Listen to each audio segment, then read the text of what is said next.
నవభారత సమాచారం కార్యక్రమంలో భాగంగా సహకార సంఘాలతో దేశ ఆర్థిక వ్యవస్థ బలోపేతంపై ప్రత్యేక కథనాన్ని ఇప్పుడు విందాం.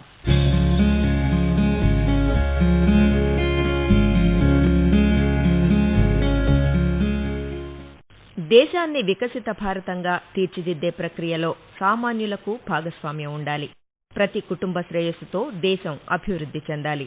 ప్రతి లక్ష్యంలోనూ అందరి భాగస్వామ్యం అవశ్యం. సహకార స్ఫూర్తి సందేశమిదే. ఈ సందేశానికి బలం చేకూర్చేలా రైతు సంఘాలు, ప్రాథమిక వ్యవసాయ సహకార సంఘాల సంఖ్యను పెంచిన తర్వాత ఈ-కామర్స్ వేదికలతో వాటి అనుసంధానం మొదలైంది. ప్రపంచంలోని 30 లక్షల సహకార సంఘాలలో 9 లక్షల సంఘాలు భారతదేశంలో ఉన్నాయి. వీటిలో ప్రాథమిక వ్యవసాయ సహకార సంఘాలు PACS 91% పైగా గ్రామాలు, 70% రైతులతో అనుసంధానమై ఉన్నాయి. ఈ నేపథ్యంలో ప్రధానమంత్రి నరేంద్ర మోదీ 2014 నుండి ఈ భారీ సహకార నెట్వర్క్తో పాటు సహకార రంగ బలోపేతానికి శ్రీకారం చుట్టారు. 2021లో సహకార మంత్రిత్వ శాఖ ఏర్పడిన తర్వాత గ్రామాల్లోని రైతులతో ఈ భారీ సహకార నెట్వర్క్ అనుసంధానం మొదలైంది. దీనికనుగుణంగా సంఘాల పారదర్శకత పెంపు దిశగా ఆధునికీకరణ, కంప్యూటరీకరణ, పోటీతత్వంతో కూడిన సహకార సంఘాల ఏర్పాటుకు ప్రాధాన్యం పెరిగింది. సహకార సంఘాల ప్రయోజనం ఇనుమడించేలా PACSల పరిధిలో 300 సార్వత్రిక సేవా కేంద్రాల ప్రారంభానికి ఒప్పందం కుదిరింది. మరోవైపు వచ్చే 5 ఏళ్లలో 2 లక్షల కొత్త PACSలు ఏర్పాటు కానున్నాయి. 2024 డిసెంబర్ నాటికి 2000 ప్రధానమంత్రి జనౌషధి కేంద్రాలు ప్రారంభమవుతాయి. ప్రతి పంచాయతీలో బహుళార్థ సాధక PACS ఏర్పాటుకు బడ్జెట్ కేటాయింపులు కూడా జరిగాయి. దేశంలోని గ్రామాలు, రైతుల అభివృద్ధిలో సహకార సంఘాలను కీలక భాగస్వామిగా ప్రధానమంత్రి నరేంద్ర మోదీ పరిగణిస్తున్నారు. అలాగే అమృతకాలం,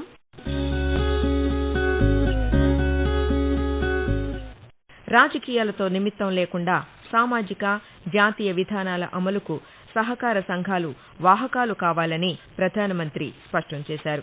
నవభారతంలో సహకార సంస్థలు ఆర్థిక వ్యవస్థలో కీలక భాగంగా మారుతాయని చెప్పారు. అదే సమయంలో సహకార నమూనాను అనుసరిస్తూ స్వయం సమృద్ధి సాధించగల గ్రామాల ప్రగతికి కృషి చేయాలని పిలుపునిచ్చారు. సహకార సంఘాలకు కార్పొరేట్ రంగం తరహా వేదికలను చేరువ చేయడం ద్వారా ఏళ్ల తరబడి ఉన్న సమస్యలను సత్వరమే పరిష్కరిస్తున్నట్లు ఆయన మాట్లాడుతూ, साथियों, सबका साथ, सबका विकास, सबका विश्वास और सबका प्रयास, इस मंत्र पर हम चल रहे हैं. ये मंत्र अपने आप में सहकार की आत्मा ही है. सहकार की सीमाओं के अंदर ही है ये मंत्र. इसलिए सहकार की स्पिरिट को आजादी के अमृत काल की स्पिरिट से जोड़ने के लिए हम निरंतर आगे बढ़ रहे हैं. इसी उद्देश्य के साथ केंद्र में सहकारिता के लिए अलग मंत्रालय का गठन किया गया और कोशिश यही है कि देश में सहकारिता आधारित आर्थिक मॉडल को प्रोत्साहित किया जाए. इसके लिए एक के बाद एक नए कदम उठाए जा रहे हैं. हमारा प्रयास है कि सहकारी समितियां को, संस्थानों को हम मार्केट में कॉम्पिटिटिव बनाएं, उनको बाकी मार्केट प्लेयर के साथ लेवल प्लेइंग फील्ड उपलब्ध कराएं. बीते सालों में हमने कोऑपरेटिव सोसाइटी से जुड़े टैक्स में भी कटौती करके उन्हें राहत दी है. కేంద్ర సహకార మంత్రి అమిత్ షా మాట్లాడుతూ బహుళ రాష్ట్ర సహకార సంఘాల చట్టం సవరణకు పార్లమెంటరీ కమిటీ ఏకగ్రీవ ఆమోదం తెలిపినట్లు వెల్లడించారు. దీనికి సంబంధించిన బిల్లును ప్రస్తుత పార్లమెంటు సమావేశాల్లోనే ప్రభుత్వం ప్రవేశపెట్టనున్నట్లు చెబుతూ, देश के विकास के अंदर सहकारिता बहुत महत्वपूर्ण योगदान दे सकती है. देश के विकास के अंदर सहकारिता का योगदान आज भी है.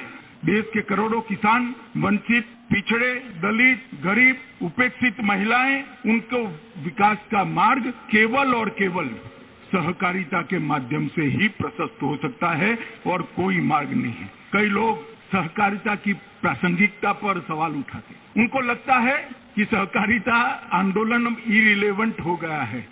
मैं बहुत मन से और बहुत मक्कमता के साथ कहना चाहता हूं कि सहकारिता आंदोलन सबसे ज्यादा प्रासंगिक कभी था तो अभी है और बहुत बड़ी मंजिल अभी काटना बाकी है. దేశంలో ఇంతకు ముందు పీఏసీఎస్ చట్టాలు రకరకాలుగా ఉండేవి. వాటికి ఏకరూపత తేవడం కోసం కేంద్ర సహకార మంత్రిత్వ శాఖ తగిన నియమ నిబంధనలను రూపొందించి అన్ని రాష్ట్రాలు, కేంద్రపాలిత ప్రాంతాలకు పంపింది. అనంతరం 26 రాష్ట్రాలు, కేంద్రపాలిత ప్రాంతాలు వీటికి ఆమోదం తెలిపాయి. ఈ నేపథ్యంలో 2023 సెప్టెంబర్ తర్వాత దేశంలోని 85% పీఏసీఎస్లకు ఈ చట్టమే వర్తిస్తుంది. సహకార సంఘాలు ప్రస్తుత పారదర్శకత, సహకారంతో సౌభాగ్యం సూత్రం ప్రాతిపదికన ప్రయోజనాలు పొందే దిశగా ప్రభుత్వం చర్యలు చేపట్టింది. ఇందులో భాగంగా వాటి ఉత్పత్తులు ఇకపై ఎన్సీయూఐ హాట్ ఈ-కామర్స్ పోర్టల్లో అందుబాటులో ఉంటాయి. అలాగే ఉత్పత్తులకు ఆన్లైన్ ప్రచారంతో పాటు వాటి నమోదు బ్రాండింగ్లోనూ ఈ పోర్టల్ శిక్షణ ఇస్తుంది. ఉచిత సమాచార విశ్లేషణ ద్వారా అమ్మకాలు పెంచుకునేందుకు తోడ్పడుతుంది. అలాగే దేశవ్యాప్తంగా సహకార సౌభ్రాత్ర శిక్షణా దిశగా సహకార విస్తరణ సలహా సేవలు పేరిట ఆన్లైన్ పోర్టల్ను ప్రారంభించారు. ఈ విశిష్ట వేదిక అభ్యాస నిర్వహణ వ్యవస్థగానూ, సహకార వనరుల కేంద్రంగానూ పనిచేస్తుంది. యువతకు, మహిళలకు విద్యను అందించడంతో పాటు జీవనోపాధికి సహకారం అందించే లక్ష్యంగా సహకార నిర్వహణలోని వివిధ అంశాల అధ్యయనానికి ఏర్పాటు చేసిన తొలి ఆన్లైన్ వేదిక ఇదే.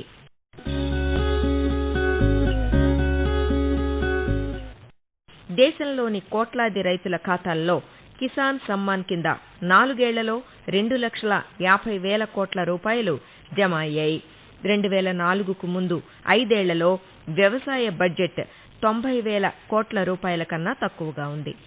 బంగ్లాదేశ్, పాకిస్తాన్, చైనా దేశాలలో ధరలతో పోలిస్తే భారత రైతులకు ప్రస్తుతం యూరియా బస్తా 270 రూపాయల కంటే తక్కువకే లభిస్తోంది.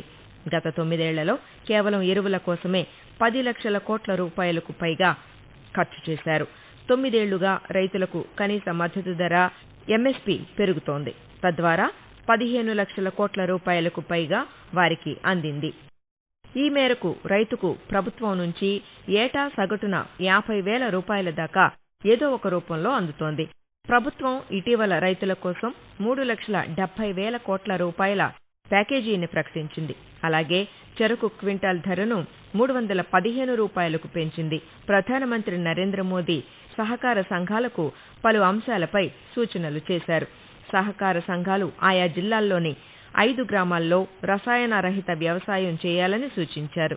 ప్రభుత్వం ఇటీవల పీఎం ప్రణామ్ పథకం కింద ప్రత్యామ్నాయ ఎరువుల ఉత్పత్తికి ప్రాధాన్యం ఉంటుందన్నారు. తద్వారా భూసార పరిరక్షణతో పాటు వ్యయం కూడా తగ్గుతుందని వెల్లడించారు. సహకార సంఘాలు వాటి సామర్థ్యానికి అనుగుణంగా 1కి మించి లేదా 10 వరకు అమృత సరోవరాలను నిర్మించాలని ప్రధానమంత్రి పిలుపునిచ్చారు. తద్వారా భవిష్యత్ తరానికి నీటి కొరత ఉండదన్నారు. అలాగే జల సంరక్షణలో భాగంగా ప్రతి నీటి చుక్కకు మరింత పంట కార్యక్రమాన్ని విస్తృతం చేయాలని, ప్రతి గ్రామంలో సూక్ష్మ సాగు విస్తరణకు కృషి చేయాలన్నారు. పంట నూనెల విషయంలో స్వయం సమృద్ధి మనకు సాధ్యమేనని, ఈ మేరకు మిషన్ పామాయిల్ కార్యక్రమం అమలు బాధ్యతను సహకార సంఘాలు స్వీకరిస్తే ఆ లక్ష్యం చేరుకోవచ్చునని ప్రధానమంత్రి అభిప్రాయపడ్డారు.